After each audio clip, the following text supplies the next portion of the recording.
For more on the deadly attack and the U.S. response, let's bring in our senior national security contributor, retired Air Force Lieutenant General Richard Newton. General, always great speaking to you. We know U.S. forces in Syria have been targeted before. Rarely, though, are there fatalities. Is that why there was this almost immediate retaliatory strike? Well, I believe so. And good evening, Nichole. As Evan so correctly reported, two ship of F-15E Strike Eagles struck the Iranian-backed Syrian militia forces last night, and I think it was a fairly consequential strike. The tensions are slowly rising here, but let's put this in perspective. There have been 78 attacks on U.S. forces in Syria since January of 2021. And so, but in this case, and unfortunately, and our hearts and our prayers go out to the American killed and certainly our wounded, that does raise, certainly the concern. The other aspect of this is that Iran, supporting these Syrian militias, really want to oust the United States from Syria as we go about our mission, and that's to continue to defeat ISIS, but also, frankly, to have a good, solid U.S. position in Syria so that Syria doesn't become the foothold or really an anchor point for Iran as it now tries to influence the other parts of the Mideast. Yeah, and I want to talk to you about that later. But first, we didn't get an answer on this during today's briefing. And of course, hindsight is always 20/20. But why wasn't the drone responsible for this American death and the injuries? Why wasn't that drone taken down? Well, my sources tell me there may have been some issues with our electronic countermeasures or air defense in and around the facility. I cannot confirm or deny that, but I guarantee you that the military, especially U.S. Central Command, who oversees our troops there and this part of the world, will do a deep investigation to make sure that doesn't happen again.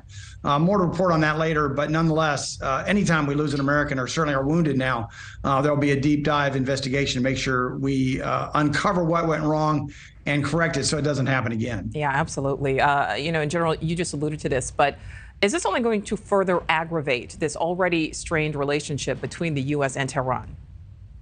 Well, it is. And a broader geopolitical aspect of this is that Iran is closely aligned with China and also Russia.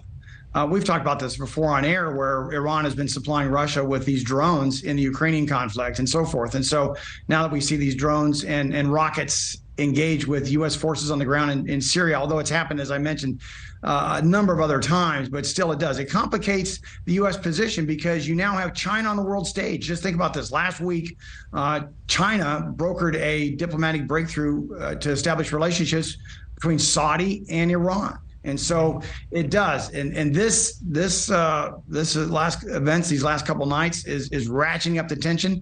I don't think it's a game changer per se, but it does indicate that the world still remains a very unsafe place. We have Americans in harm's way, and we need to do everything we can to protect them. Well, in general, you just talked about this, and I want to continue talking about this bigger picture here because there's also this stalled effort to revive a nuclear deal. You just talked about Iran's military supporting Russia's invasion of Ukraine. Is there a scenario where this potentially escalates into the beginnings of World War III? No, I don't think so. I think in this particular instance, the events of the last 24 to 48 hours nowhere near approaches that.